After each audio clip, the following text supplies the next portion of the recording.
Bienvenue à l'École des entrepreneurs. Pour ceux qui sont dans la salle, j'en profite pour saluer nos nouveaux points de service. Donc, Gatineau, Mauricie, Bas-Saint-Laurent, probablement qui sont à l'écoute. Et tous ceux au Québec qui nous écoutent, bienvenue à cette conférence. Mon nom, c'est Jean-Benoît Aubé. Je suis l'un des directeurs de l'école. Puis, avant de commencer la conférence, juste pour vous dire au niveau des mots-clics, notre mot-clic, c'est EE Québec. Vous pouvez partager des éléments de la conférence sur les médias sociaux. Ça nous fait plaisir de vous suivre. Durant la conférence, vous allez pouvoir poser des questions pour ceux qui sont dans la salle. Pour ceux qui sont en web diffusion, on a une application juste ici, en fait, là, poser des questions et penser de la soumettre. Comme ça, moi, je vais pouvoir les recevoir ici, puis on va pouvoir interagir là, avec tout le monde. Au niveau de nos prochaines activités, simplement vous dire qu'on organise plein d'activités pour la Semaine mondiale de l'entrepreneuriat qui va avoir lieu du 12 au 16 novembre. J'en dirai pas plus parce qu'on a une programmation quand même assez chargée. Donc, on vous invite d'aller sur le site de la programmation qui est notre site web /SME. Comme ça, vous allez tout savoir les informations. À l'École des entrepreneurs du Québec, on a beaucoup d'activités. Donc, pour rester au courant, simplement vous inscrire à l'infolette. Puis allez voir notre site web, là, vous allez avoir là, beaucoup d'informations. Avant de commencer, je remercie le gouvernement du Québec et la Ville de Montréal, nos partenaires, pour l'événement. Et aujourd'hui, on a l'honneur ou la grande chance de recevoir Mme Germain, qui est coprésidente du groupe Germain Hôtel. Elle dirige les opérations et le marketing pour tous les hôtels du groupe. En plus d'être présidente d'une entreprise, je pourrais dire en pleine croissance, elle est aussi présidente du conseil d'administration du Musée national des beaux-arts du Québec et s'implique auprès de nombreuses causes caritatives. Merci beaucoup d'avoir accepté l'invitation. Ça me fait plaisir. Et ma première question, comme on a juste une heure, on se reporte à 1988, l'ouverture du premier hôtel-boutique au Canada.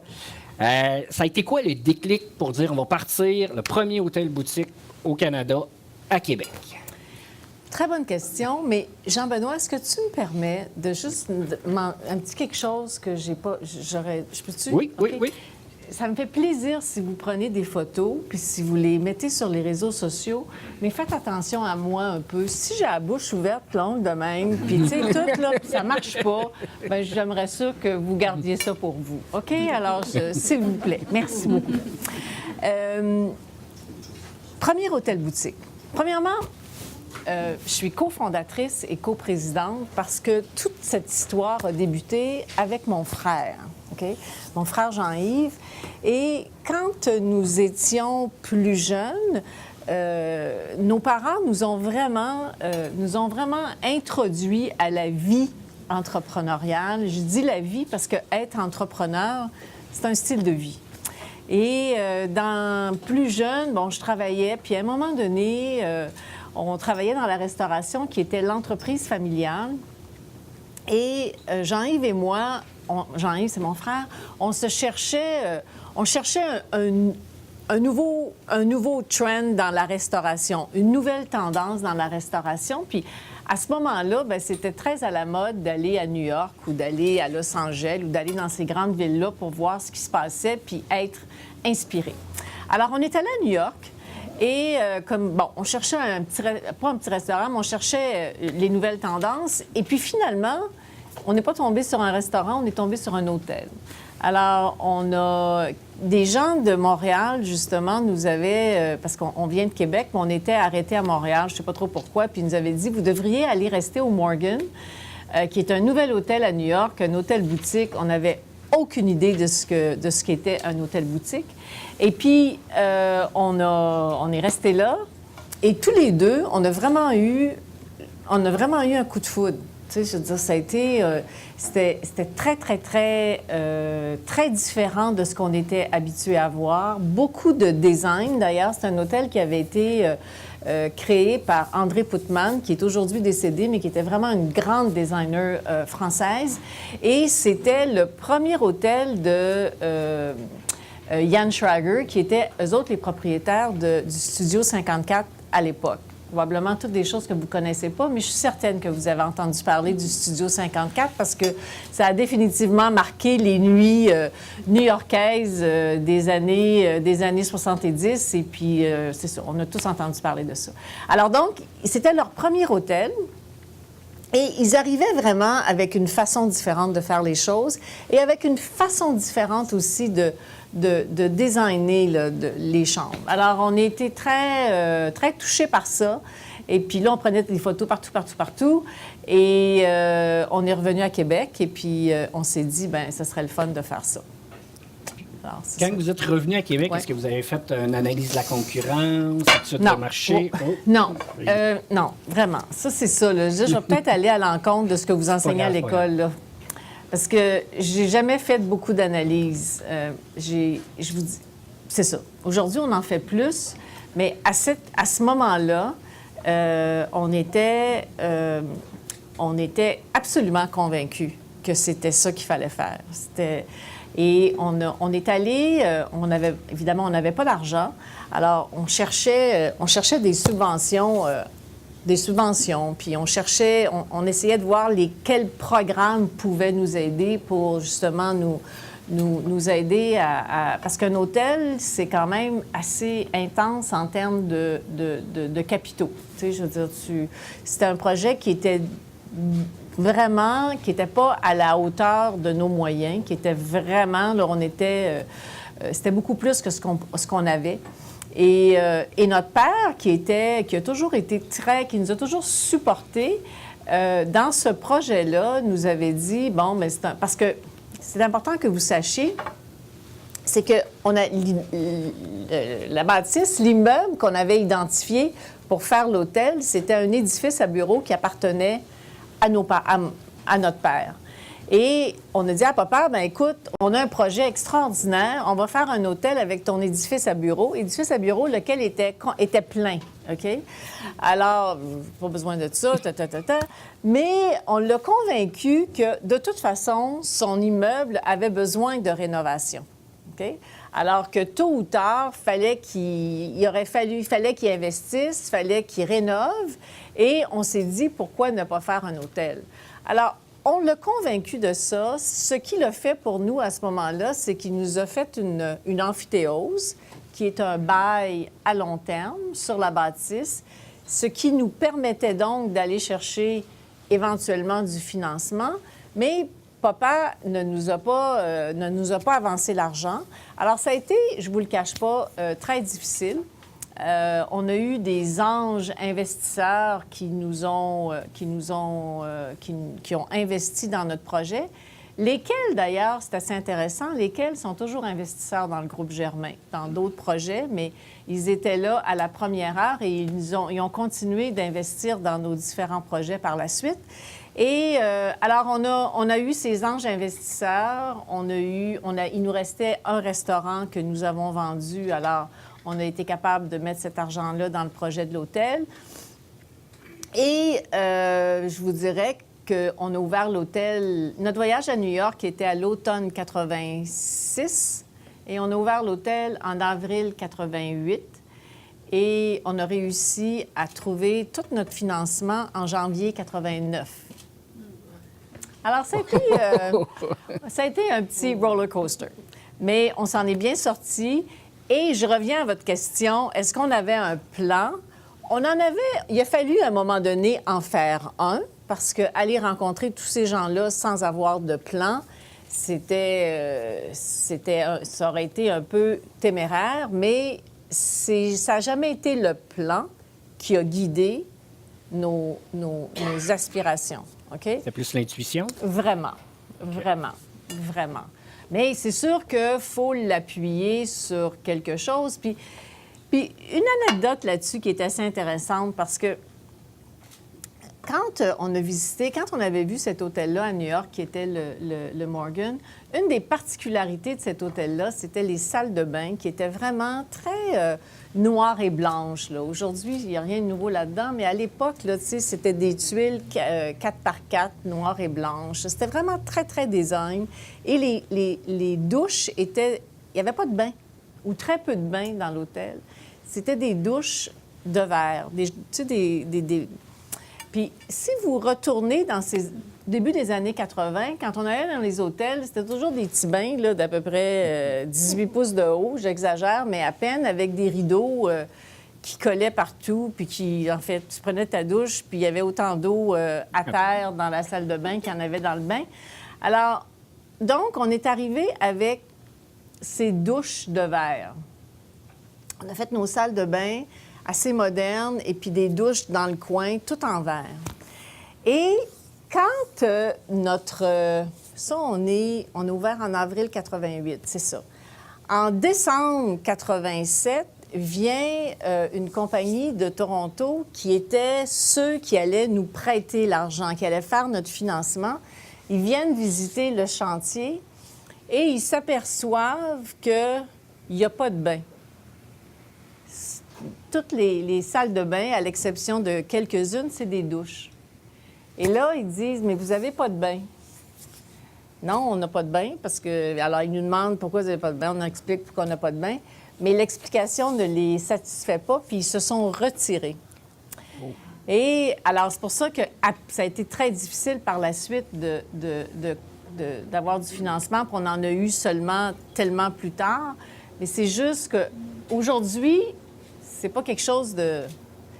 aller dans un hôtel où c'est seulement des belles grandes douches, il n'y a pas de problème avec ça. Mais à l'époque, c'était vraiment très... On innovait beaucoup.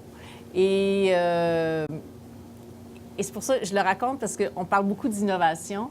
Puis c'est effectivement très important. Mais il y a parfois un coût à l'innovation. Et il ne faut pas le sous-estimer. Il ne faut pas s'empêcher de le faire. Mais des fois, ça représente des risques et il faut être capable de vivre avec, tu sais. Alors, c'est ça, pas de douche, donc pas d'argent. Fait que des fois, l'innovation, ça peut faire fuir certaines personnes. Exactement, c'est exactement. C'est ça qui vous a garanti le succès par la suite. Oui, c'est ça, mais sur le coup, des fois, c'est pas toujours évident. Ouais. OK. Excellent. Le groupe Germain fête ses 30 ans cette année, en 2018. Déjà, oui. Déjà, oui. Ouais. Déjà 30 ans. Ça a été quoi les grandes étapes de votre parcours? Bien, écoute, je ne suis pas les grandes étapes. Tu sais, c'est sûr que, bon, premièrement, ouvrir un hôtel, ça a été la première étape la plus importante. Et je vous dirais que... puis il faut quand même que Je n'étais pas vieille à ce moment-là, puis je remarquais que j'ai commencé à travailler très tôt, très jeune. Et j'avais jamais travaillé dans un hôtel. Alors, c'est quand même, tu sais, c'est ça. Tu investis tout ce que tu as dans la vie, dans une business, puis tu n'as jamais vraiment travaillé là-dedans. Alors ça a été, bon, ça a été très important. Et puis, je vous dirais que l'autre étape très importante, c'est quand nous sommes sortis de Québec. Alors, je vous ai dit que nous étions originaires de la ville de Québec. Et on avait... Alors, en 96, on a ouvert un deuxième hôtel à Québec parce que le premier était plus à Sainte-Foy, situé à l'entrée des ponts. Et le deuxième qu'on a ouvert était dans le Vieux-Québec, tout près du Musée de la Civilisation aujourd'hui.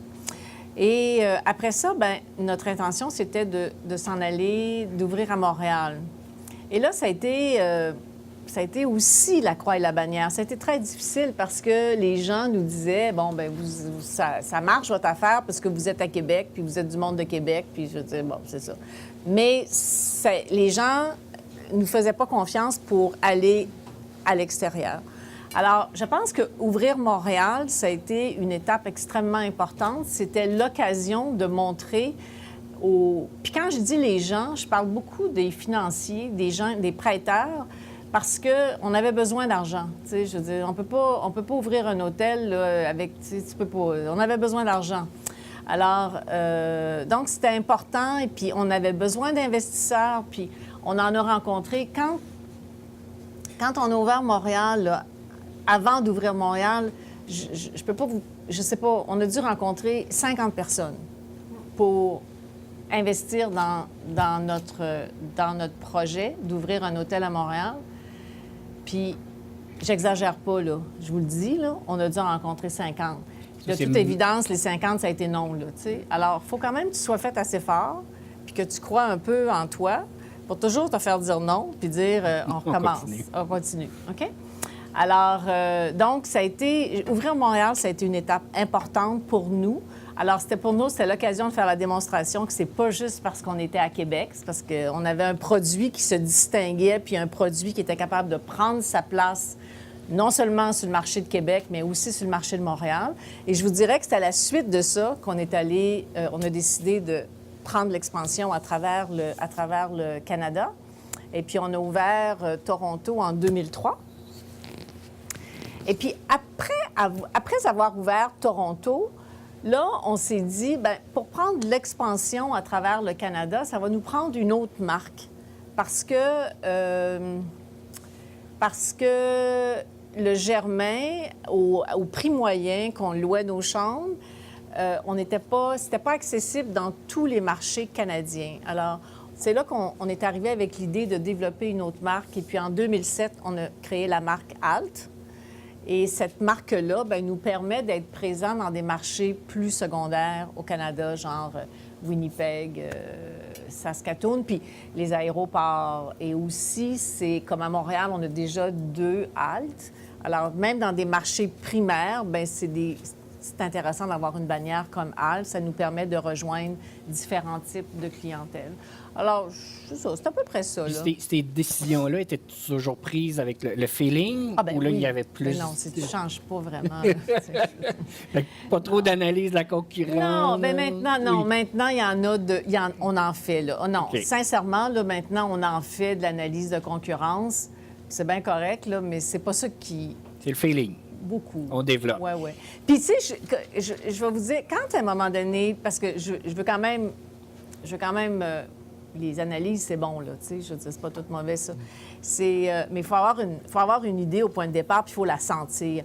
Mais il n'y a pas longtemps, il y a à peu près 2-3 ans, on a fait, les gens qui développent le quartier 10-30 à Montréal, à Brossard, voulaient qu'on construise un Germain là-bas, OK? Puis moi, personnellement, mon feeling, c'était non, OK? Mais on avait besoin de faire la démonstration parce qu'ils voulaient vraiment, puis ils souhaitaient aller chercher une bannière plus haut de gamme. Mais moi, je voulais pas que ça soit quelqu'un d'autre que nous autres, mais je voulais pas que ce soit un Germain. Alors, là, on a fait une étude, puis on leur a démontré, noir sur blanc, que le tarif moyen du Germain était trop élevé pour la Rive-Sud. Alors, c'est là qu'on est arrivé à créer une autre bannière qui est Alt Plus, qui est finalement un intermédiaire entre le Germain et le Alt. Alors, ça nous permet d'offrir un Alt avec un peu plus de services, des chambres un peu plus spacieuses et une tarification plus élevée, mais pas aussi élevée qu'un Germain aurait commandé. Alors, les études nous ont... C'est ça, c'est bon, des études. C'est bon, c'est bon. J'ai lu sur votre site Internet que vous aviez la vision d'être pan-canadien avec 20 hôtels d'ici 2020. Ouais. Est-ce que cette vision-là était dès le départ? Non, pas du tout. Ça s'est développé avec... Oui, non, pas du tout. Non, moi, quand on a ouvert en 88, là, on va en ouvrir un, puis j'ai jamais même pensé qu'on en allait... D'ailleurs, c'est juste pour vous... À ce moment-là, puis je veux pas trop entrer dans les détails, mais à ce moment-là, bon, on était tous les deux, mon frère et moi, puis on gérait un hôtel, OK? Puis, bon, alors ça allait bien, puis en 80, comme je vous dis, bon, on trouvait le financement, puis tout ça. Alors, en 89, à l'été 89, c'est ça, j'étais présidente du Festival d'été de Québec. Et puis donc, le Festival d'été, pour ceux qui connaissent ça, c'est une activité, un événement très important, encore plus aujourd'hui, mais à l'époque, c'était quand même un événement qui était très couru. Et alors, tu sais, j'avais passé quand même un été assez occupée à faire en sorte que le festival fonctionne bien. Puis j'avais dit à mon frère, j'ai dit, écoute, Jean-Yves, l'hôtel va bien, t'es là, moi, je pense que je vais m'en aller. Alors, j'ai pas dit ça comme ça, là, mais ce qui est arrivé, c'est que je suis partie en Europe, je suis allée à Paris, je suis allée faire un stage à Paris pendant 6 mois. Alors, puis ça a été formidable, mais tout ça pour vous dire que dans ma tête, là, l'hôtel était construit, c'était fait, ça allait bien, mon frère était là, bon, que j'avais, tu sais, puis finalement, ben, je suis revenue. Et là, mon frère a dirigé ses énergies dans l'entreprise familiale, qui est une entreprise plus immobilière. Et là, je suis restée à l'hôtel. J'ai géré l'hôtel vraiment là, sur une base quotidienne. Et puis, je vous dirais que c'est peut-être quelques années plus tard qu'on a commencé à penser à aller en faire un deuxième, troisième. Et vraiment, Montréal, c'est là qu'on s'est dit, on part à la conquête du Canada. Est-ce que Montréal a été plus difficile que Toronto? Non, Toronto a été plus difficile. Toronto a été plus difficile parce que, en fait, ils ont tous été difficiles. Mais Toronto a une particularité, c'est quand on a ouvert à Toronto, puis là, on pensait qu'on avait la tête sortie de l'eau. Parce que, bon, c'était un petit peu plus facile d'avoir des sous. J'ai pas dit facile, hein? J'ai dit un petit peu plus facile. Puis, on avait un nouveau partenaire avec nous. Alors, ça allait, un partenaire local de Toronto. Alors, ça nous ouvrait des portes, puis c'était un petit peu plus facile. Mais on a ouvert l'année où il y a eu une épidémie de SRAS à Toronto. Et l'Organisation mondiale de la santé, en fait, avait mis un interdit sur la ville de Toronto. Alors, quand tu ouvres un hôtel, puis l'Organisation mondiale de la santé dit aux gens, bien, allez pas à Toronto parce que vous risquez de mourir si vous attrapez la maladie. En tout cas, bref. Alors, ça a été une première année assez difficile, mais en fait, je vous dirais pas mal difficile. Mais au moins, ce qui nous a sauvés, c'est que on n'a pas fait les affaires qu'on voulait faire en termes de revenus et tout, mais on avait une raison. Tu sais, je veux dire, les prêteurs comprenaient, tu sais, parce que c'était évident, là, tu sais, que c'était pas de notre faute. Alors, ça a été un petit peu plus facile de faire avaler la pilule. Puis après ça, bien, ça a bien démarré. Oui, très bien. Ouais. Il y avait beaucoup de défis, mais tout le temps couronnés de succès. Est-ce qu'il y a eu des moments de grand découragement ou Non. que... Non. A toujours été, on continue à avancer. Ouais, non.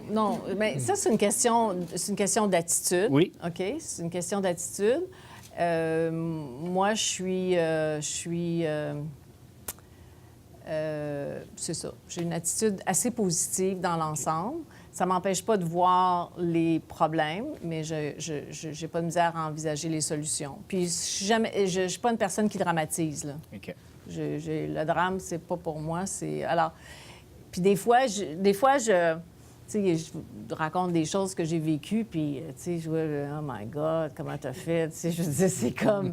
Mais c'est ça. OK. Ouais. Y a-t-il des erreurs que vous avez faites ou des choses que vous plein. feriez différemment? Oui, oh, ben oui. Oui. Y a-t-il un élément particulier ou... C'est-à-dire que... Puis, je fais attention au mot « erreur », tu sais, parce que je trouve que c'est un mot qui est assez négatif, tu sais. Puis, c'est que c'est pas... En tout cas, je fais attention à ce mot-là. Moi, il y a des choses qui m'ont moins bien réussi, OK? Ça, c'est clair. Mais en même temps, ces choses-là, ces événements-là, ces situations-là m'ont tellement appris. Puis quand on est entrepreneur, quand on se lance dans quelque chose, l'élément le plus important, c'est de se lancer. OK? Ça, là, c'est fondamental. Si tu te lances pas, c'est sûr que ça ne marchera pas. Alors, tu ne peux pas te lancer puis que ce soit 10 sur 10 tout le temps. Il va y arriver des fois que ça va être 7, 6, 5, 3, 2. Je veux dire, à un moment donné, mais tu t'es lancé. Et à partir du moment où tu l'as fait, bien, il y a un apprentissage qui vient de ça. Alors, moi, quand on me parle... quand on parle... Un échec, là, c'est si à un moment donné, tu fais toujours la même chose, tu répètes toujours la même affaire, bien là, excuse-moi, là, ça marche pas, là, tu sais. Mais se tromper, faire... petite erreur, tu sais, tu te relèves puis tu recommences, tu sais. C'est sûr que ça prend un certain courage, c'est sûr que ça prend... Mais il faut aussi apprendre à se détacher de ça un peu, tu sais. C'est des choses normales. Tu sais, à un moment donné, on avait... Avant qu'on ouvre notre hôtel, on était dans la restauration. Puis là, je n'embarquerai pas là-dedans parce que c'est un peu mêlant, mais mon père avait quelques restaurants, puis nous, on en avait un qui allait super bien. Et puis, on en avait acheté un autre, OK? On a eu... Puis, tu sais, on était très, très jeunes. Puis là, tout ce qu'on touchait, là, c'était comme... Ça marchait. Puis... Alors, on a acheté un autre restaurant. Et on s'est dit, on va faire ça avec, puis ça va être super, ça va marcher. Mais ça n'a pas marché, OK? Ça a été un... Ça n'a pas marché. On avait un bail de 10 ans. On était dans un... C'était un restaurant qui était situé dans un centre d'achat. Et on avait un bail de 10 ans. Un bail de 10 ans, quand ça va bien, c'est super, mais quand ça va pas, là, c'est long, OK? Et puis, on a respecté notre bail. Et alors, donc, c'est une aventure qui nous a coûté, à l'époque, beaucoup d'argent. L'argent qu'on faisait à une place, on la mettait là, OK? Alors, ça n'a pas été un bon coup, mais encore aujourd'hui, je veux dire, je retire des leçons de ça, tu sais, parce que quand ça va bien, là, nous autres, de ce temps, tu sais, ça va bien. On a comme le vent dans les voiles. Puis, tu sais, mais c'est tellement important de garder les deux pieds sur terre, puis de ne pas laisser les autres t'embarquer dans une espèce un tourbillon là, de succès. Le succès, il faut que tu le gères très, très les deux pieds sur terre. Quand ça va bien, tu as beaucoup d'amis, OK? Alors, faut que tu gères ça aussi. Tu sais, alors, le tourbillon du succès, faut y faire bien attention. Puis, j'avais appris ça à ce moment-là. Tu sais, ça a vraiment été une très, très belle leçon parce qu'on avait un restaurant-bar, le Saint-Eau sur la Grande Allée, qui roulait là, à pleine capacité, mais tout l'argent qu'on faisait là, il fallait le mettre dans une place qui ne marchait pas, tu sais. Alors, tu sais, t'es bon, là, mais à un moment donné, t'es pas si bon que ça, hein, tu sais. Alors, donc, c'est garder les deux pieds sur terre, puis dans le succès, je pense que l'humilité est un élément aussi très, très, très, très important. Puis, tu sais, puis on a acheté, puis... Tu sais, on a acheté une autre affaire, l'Auberge Attelée. Tu sais, tout le monde... Tu sais, l'Auberge Attelée qui était située dans les cantons de l'Est, qui était un joyau de l'hôtellerie au Québec, et puis un relais et châteaux, cave à vin fantastique, en tout cas, bref, un petit bijou. Puis moi, ma fille, à ce moment-là, allait à l'école dans les cantons de l'Est. Alors, tu sais, je connaissais l'auberge. L'auberge est venue à vendre. Je disais à mon frère, on achète ça, ça va être le fun. Alors, ça a été une aventure qui n'a pas été... on n'a pas perdu des sous, mais on a perdu énormément d'énergie. C'était pas la bonne chose à faire. Mais encore là, j'ai beaucoup appris. J'ai appris que quand on mélange des cultures d'entreprise, il faut le faire consciemment, sciemment. Il faut gérer ça parce que acheter une entreprise déjà existante, bien, il y a des gens qui sont en place, il y a des gens qui travaillent d'une certaine façon. Alors, il faut que tu gères la culture, il faut que tu gères la fusion des cultures. Alors, c'est des choses que j'ai apprises parce qu'on a fait ces... Autrement, je ne l'aurais pas appris. Alors, c'est pas vraiment des échecs, c'est ça. C'est des petites curves que tu Fait que le chemin de la réussite est parsemé de beaucoup d'apprentissage. C'est clair, c'est clair. Puis même, moi, c'est sûr, j'ai pas fait d'études. Alors, tu sais, j'ai beaucoup de choses que j'ai apprises sur le tas. Mais même quand on fait des études, tu sais, il y a des choses que faut que tu saches, pas parce que tu as fait des grandes études qu'arriver dans l'entreprise, qu'arriver sur le terrain, tu vas tout savoir. C'est une chose qui est très importante. Je dis pas faites pas d'études, c'est pas ça que je dis. Faites-en, formez-vous, c'est très important. Ça aide, mais ça ne règle pas tout. Tu sais, des fois, il y a des étudiants qui viennent travailler avec nous, qui viennent faire leur stage, puis ils arrivent, puis je suis très contente de les voir, mais il faut modérer un peu les attentes parce que, oui, ils ont de la formation, puis oui, c'est formidable, mais il y a des choses que tu ne peux pas faire autrement que d'apprendre sur le terrain. Et je pense que c'est très important, ça. Excellent. Là, les questions commencent à rentrer sur notre plateforme Internet. J'en ai beaucoup de très bonnes. Étant donné que vous êtes une personnalité publique, Oui. Est-ce que c'est difficile? Bien, on imagine. Non, c'est correct. Non, c'est bon. J'imagine que vous avez beaucoup de demandes. Est-ce que c'est dur de garder le focus? Oh, c'est qui a posé cette question-là? C'est C'est mon boss. C'est une très bonne question. Ah non, c'est mon gros défi. Oui. C'est mon gros défi. Oui, effectivement, j'ai de la difficulté à dire non. Puis j'ai de la difficulté à...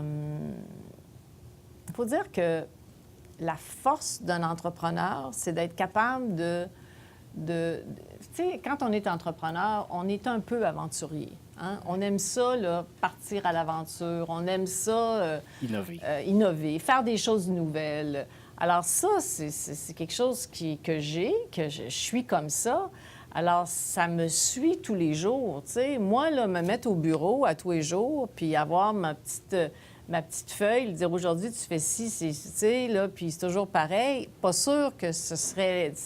J'aimerais ça tout le temps. Alors, c'est pour ça que, même si j'ai de la difficulté à dire non, j'aime ça plonger dans le vide, j'aime ça partir à l'aventure, tu sais, faire des choses nouvelles, apprendre, tu sais. On pense à l'émission Les Dragons. Honnêtement, j'avais pas besoin de ça dans la vie, là, tu sais.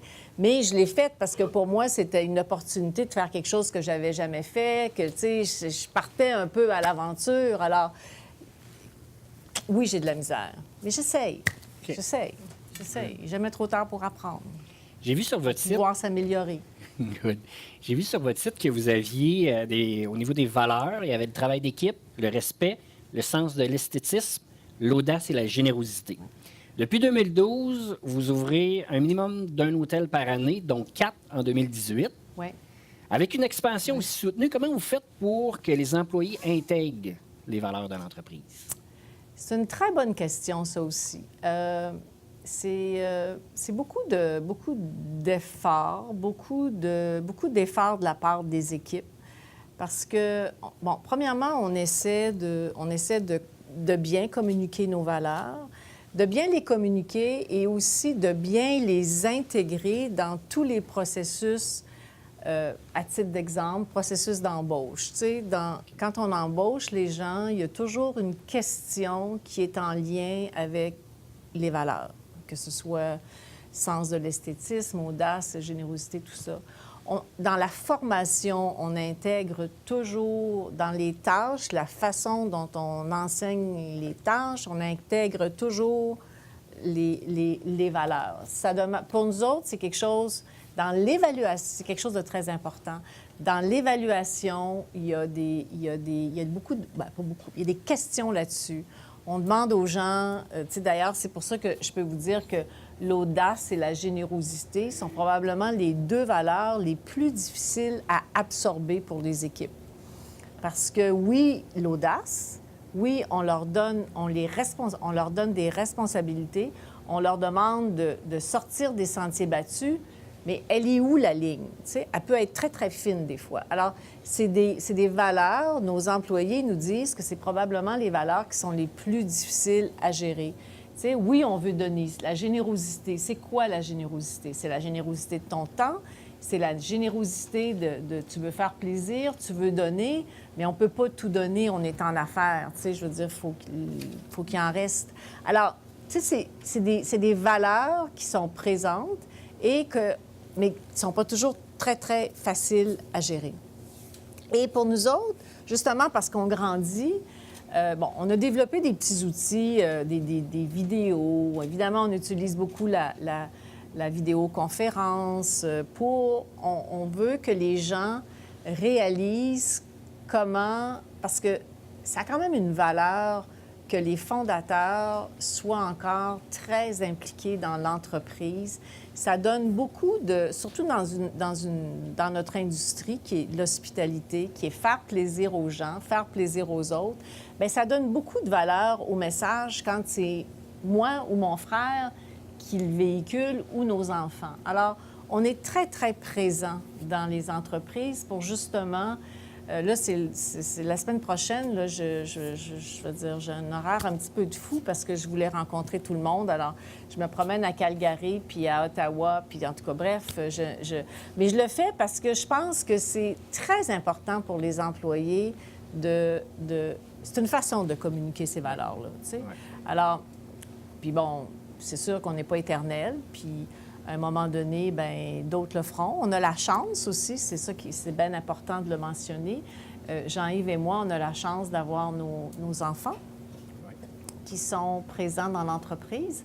Alors, c'est sûr que... Et eux autres ont aussi le groupe Germain tatoué sur le cœur. Alors, et ils véhiculent très, très bien les valeurs de l'entreprise. Ce sont d'excellents ambassadeurs aussi, tu sais.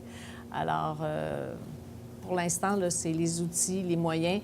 Puis, tu sais, à titre d'exemple, un autre exemple, évidemment, on a des sondages pour nos clients, mais on a aussi des sondages pour nos employés. À toutes les semaines, nos employés répondent à un questionnaire. Un petit questionnaire, c'est pas une affaire qui est bien compliquée. C'est un questionnaire qu'on a développé avec GSoft, la compagnie de Montréal. Et c'est quelque chose d'assez ludique parce que l'autre défi qu'on a dans notre organisation, c'est, à titre d'exemple, un hôtel comme Toronto, sur la rue Mercer, il se parle 22 langues parmi les employés. Alors donc, il faut trouver des moyens pour se faire comprendre facilement par l'ensemble des équipes. Alors, ce petit sondage-là, comme je vous dis, est très ludique. Et puis, ça nous permet justement d'aller sonder la compréhension des valeurs de l'entreprise et, en plus, d'aller sonder aussi le bonheur, l'indice de bonheur de nos employés, et puis de s'améliorer sur une base continue. Alors... J'imagine l'application, c'est Office Vibe. Oui, c'est ça. GSoft. Ouais. Mais ils l'ont adopté pour nous autres, justement. OK. Ouais. Good. Donc, 1988, premier hôtel-boutique au Canada. Après ça, vous avez été le premier hôtel-boutique au Canada à intégrer de la géothermie. Ah oui, oui. 2 questions. Ça, c'est mon frère. Pourquoi la géothermie? Ah, c'est mon frère. OK. Oui. Bien, en fait, non, OK. Le deuxième, c'est quoi? Bien, la deuxième, y a-t-il d'autres choses que vous avez été les premiers au Canada qu'on est peut-être moins au courant? Oui. Oui. Bien, la géothermie, puis ça, je dis c'est mon frère, parce que mon frère, c'est vraiment son dada à lui, que je supporte à 100 %. Mais tout ce qui est environnement, réduction des émissions de gaz à effet de serre, c'est vraiment son bébé, là. Puis, alors, lui, il est là-dedans, puis c'est pas récent, c'est pas d'hier, ça fait longtemps. Alors, c'est son projet. Puis, comme je vous dis, je le supporte. Et alors, quand il est arrivé avec le premier hôtel, c'était le Halt à Brossard, avec la géothermie, bien, c'est lui. Tu sais, puis là, bien, à un moment donné, il pourra vous compter ça, mais ça a été... puis là, on en a fait plusieurs, en fait. Sont à peu près tous, les nouveaux sont à peu près tous avec la géothermie. Puis on essaie constamment de s'améliorer pour justement amener de plus en plus des meilleures pratiques pour nous aider à réduire tous les gaz à effet de serre partout sur la planète et ici en particulier.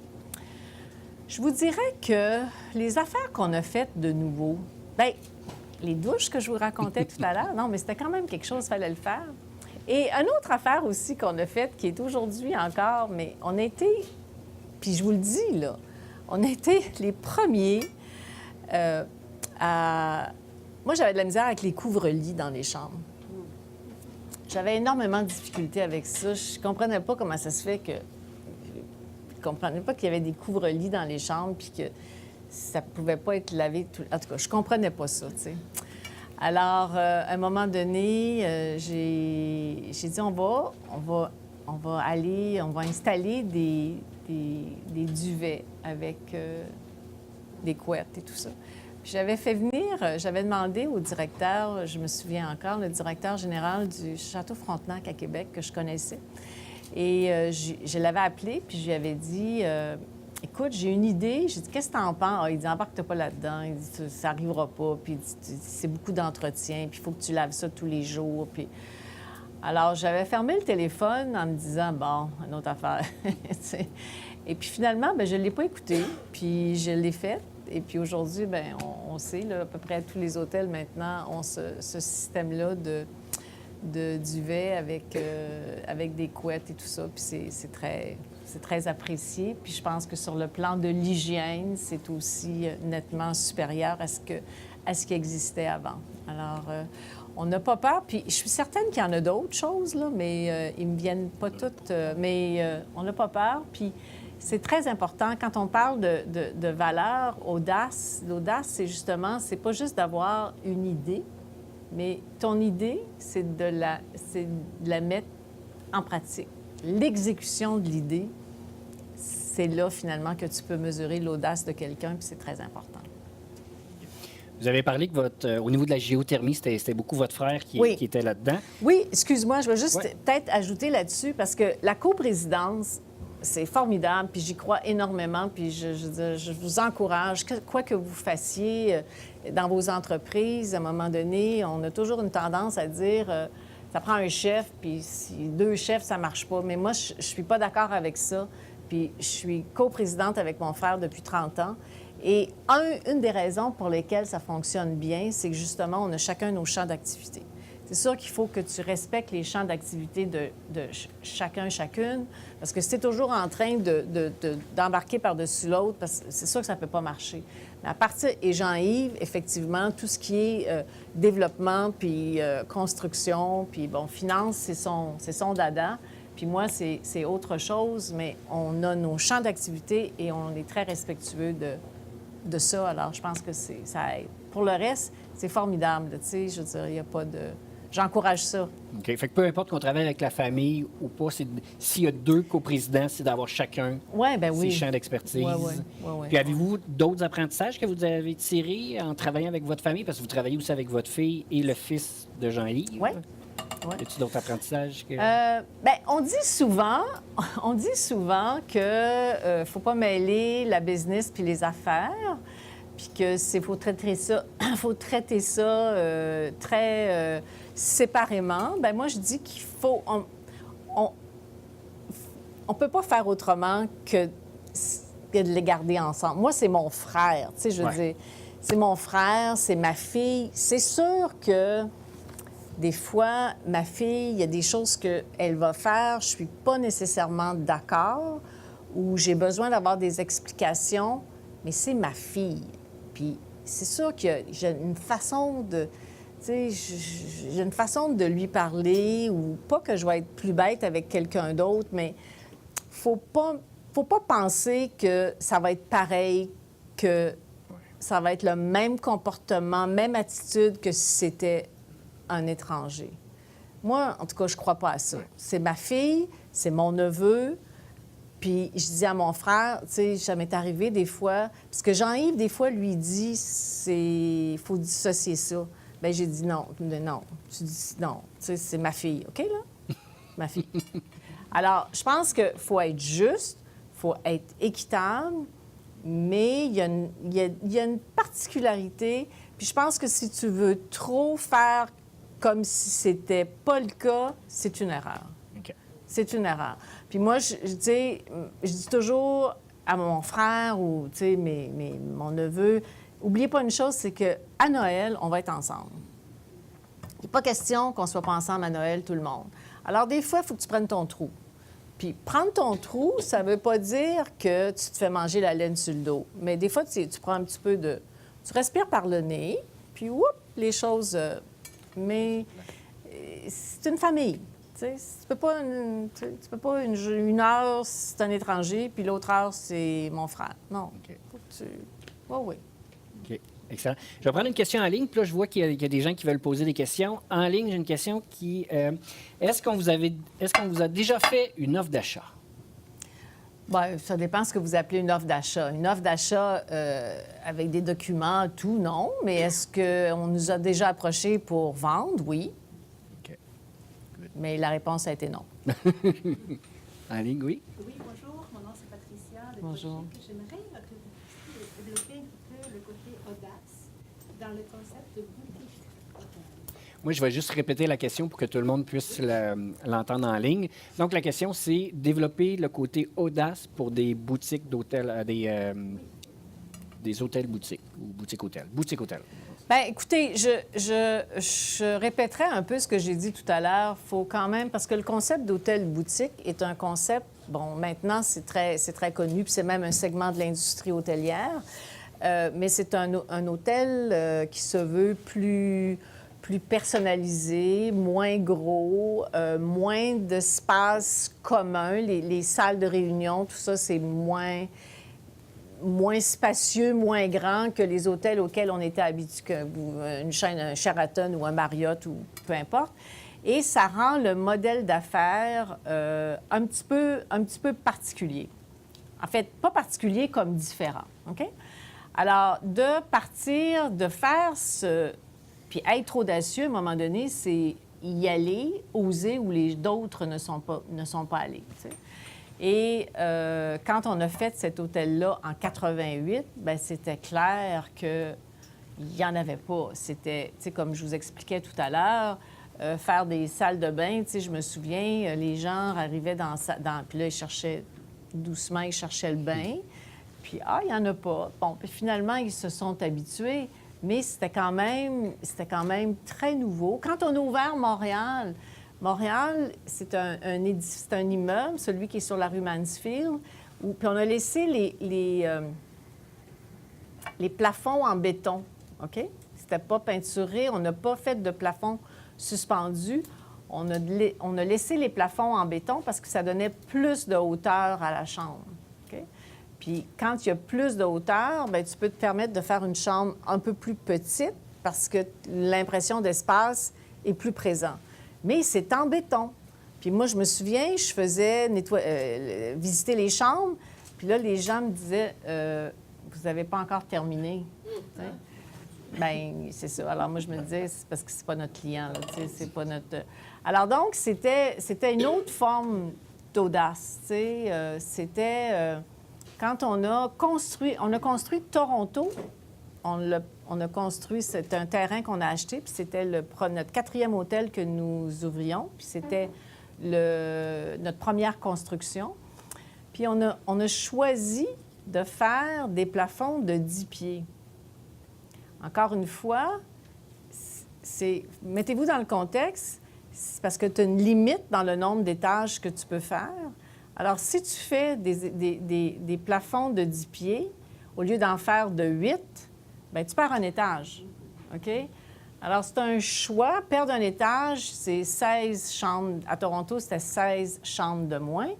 Alors, c'est des choix que tu fais à un moment donné. C'est des choix, c'est quand même assez important, là, parce qu'en termes de revenus, ça peut être moins. Est-ce que le client, quand il rentre dans la chambre, il voit que c'est un plancher de 10 pieds? Non, il ne le voit pas. Mais toi, tu sais que tu crées quelque chose avec cette chambre-là et ce plafond-là plus haut qui va être différent. Alors, tu mises.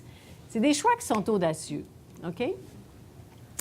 Alors, c'est ça. Là, je ne sais pas. Voulez-vous préciser un peu? Avez-vous une sous-question avec ça? Parce que je peux vous parler de ça. Oui, je pensais aussi surtout aux produits parce que... Merci. Je pensais aussi à la boutique en tant que vente de produits à l'intérieur de votre hôtel. OK, ça, on a parti ça quand on était c'est une autre affaire, ce qu'on a fait. Tu vois, quand on était à Montréal, j'avais beaucoup de demandes, justement, pour des duvets, des oreillers et tout. Alors, on a commencé à vendre nous-mêmes en ligne et sur place. Et puis, à un moment donné, je trouvais ça trop compliqué, là. C'était de la gestion d'inventaire, c'était pas notre... Alors, on s'est associé avec la maison Simons.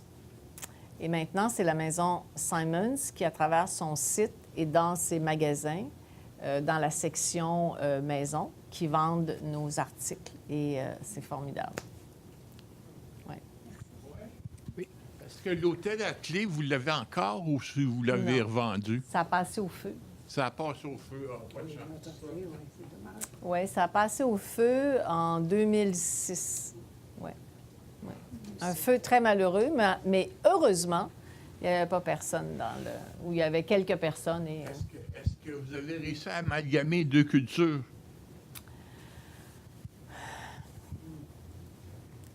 Pas entièrement. Pas entièrement. Je pense que ça s'est... Je pense qu'on est allé... je pense que ça s'est... on a réussi à j'aime pas, mais tu sais, blender un peu. Là, on a réussi à mais c'était pas exactement la même chose. Puis je vous dirais qu'au-delà de l'entreprise, qui était au-delà des deux façons de gérer qui étaient complètement différentes, parce que je vous dirais qu'il y a une culture aussi de... c'est une entreprise qui est plus saisonnière. C'est une entreprise qui était située dans les cantons de l'Est. Il y a ça aussi qui, veut pas, c'est pas la même chose. Quelqu'un qui habite à la campagne, dans un milieu, puis qui travaille très, très fort pendant l'été ou qui travaille très, très fort pendant quelques mois d'hiver, c'est deux cultures. Je le vis à Baie-Saint-Paul actuellement parce qu'on s'est porté acquéreur de la ferme à Baie-Saint-Paul, puis c'est un peu le même, c'est un petit peu la même chose. Alors, mais parce qu'on avait vécu l'auberge Attelée, quand on est arrivé à Baie-Saint-Paul, avec les équipes qui étaient déjà en place, je vous dirais que on savait un peu comment procéder pour intégrer l'équipe de la ferme dans l'équipe du groupe Germain. Mais encore aujourd'hui, il y a des différences que j'attribue beaucoup au lieu plus qu'à l'entreprise. Est-ce que vous comprenez ce que je... Plus grande fierté Qu'est-ce que vous voulez dire? dans votre carrière depuis les 30 ma années? plus grande fierté? Oui.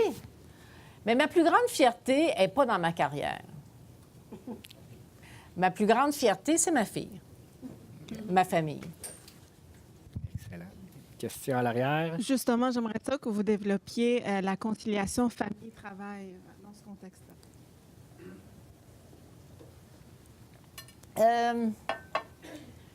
Il n'y en a pas. Écoutez, je trouve aujourd'hui, ça a été difficile. Ça a été très difficile, la conciliation travail-famille. Et je trouve qu'aujourd'hui, les gens sont très exigeants par rapport à ça. Moi, c'est sûr que ma fille, elle était... tu sais, c'est arrivé qu'elle faisait ses devoirs au bureau.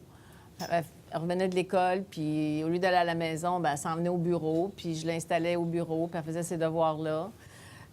C'est sûr qu'elle mangeait souvent, plus tard que ses amis, parce que je voulais lui faire à manger, puis je voulais qu'elle mange des affaires que j'avais préparées. Alors, ça prenait plus de temps.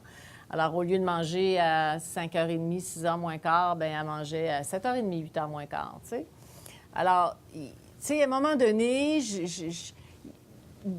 la perfection, hein, c'est pas ici, là.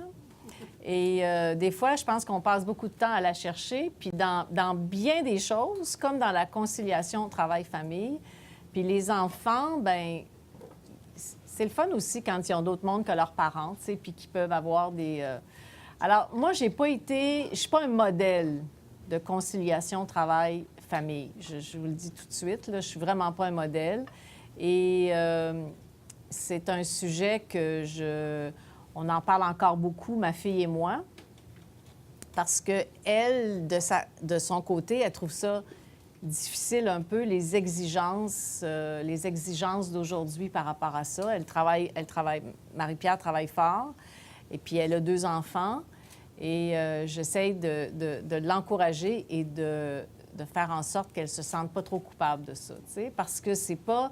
Tu sais, quand tout arrive en même temps dans la vie, hein? Souvent, tu pars une entreprise, tu fondes une famille, tu as une vie de couple à gérer, tu sais, tu as plein de choses. Alors, et je trouve qu'on s'en demande beaucoup. Il faut un peu lâcher prise. Puis nos enfants sont... Puis c'est sûr qu'il y en a des fois qu'il y a des soucis, puis il faut s'en occuper. Puis il y a des périodes aussi où les enfants ont besoin de nous d'une façon plus particulière. Puis je pense que c'est important là, de leur donner, mais il faut lâcher prise un peu, tu sais. Puis je ne suis pas un modèle de conciliation travail-famille. Parfait. Je vais prendre une question en ligne, puis après ça, je vais aller avec vous. Madame Germain, vous avez toute mon admiration. Et moi, je peux témoigner que quand j'ai découvert vos hôtels-boutiques à Québec, J'ai été absolument ravie. Bon. Je me rappelle du foyer qui est là, de Ah oui. l'accès au café, de la beauté des chambres. C'était classique, blanc, même un peu exotique. Moi, je trouvais ça très exotique. Au contraire, vos douches qui donnaient même...